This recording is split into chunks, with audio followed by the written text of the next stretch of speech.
I will fight Modi's narrative of Naya Kashmir, which has miserably failed in Jammu and Kashmir. People have rejected his narrative, and people of J&K have rejected whatsoever he did on 5th August 2019. The vote to me was a referendum against Modi's policy, especially abrogation of Article 370 and 35A.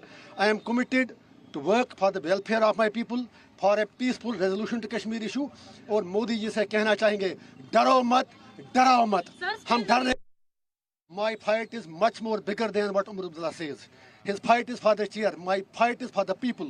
5.5 साल जो बंदा jail में मर रहा हो, और वो 5.5 साल लंदन की गलियों में, गुलमर्ग की गलियों में, और बिल्लियों की तरह बिल्लों में छुप कर बैठे थे, आज वोट के लिए बाहर आए हैं. I have nothing to say him. People of North Kashmir have responded him already on 4th of June when he lost by more than 2 lakh votes. जितना डैमेज महबूबा मुफ्ती ने कश्मीर के लिए किया, उनके बाप ने किया.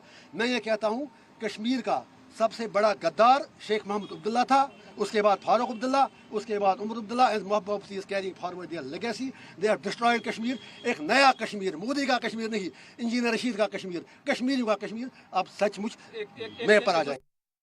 जब 20 जनवरी को राम मंदिर का उद्घाटन हुआ, उसी दिन से मेरा फ़ोन कट ऑफ किया गया. रात के 12 बजे मुझे निकाला गया अपनी सेल से. I don't want to demoralise my people, only मुझे दबाव डाला गया कि मैं किसी पर्टिकुलर कैंडिडेट को सपोर्ट करूं. लेकिन इंजीनियर रशीद है जो सर कटाना जानता है, सर झुकाना नहीं आता है.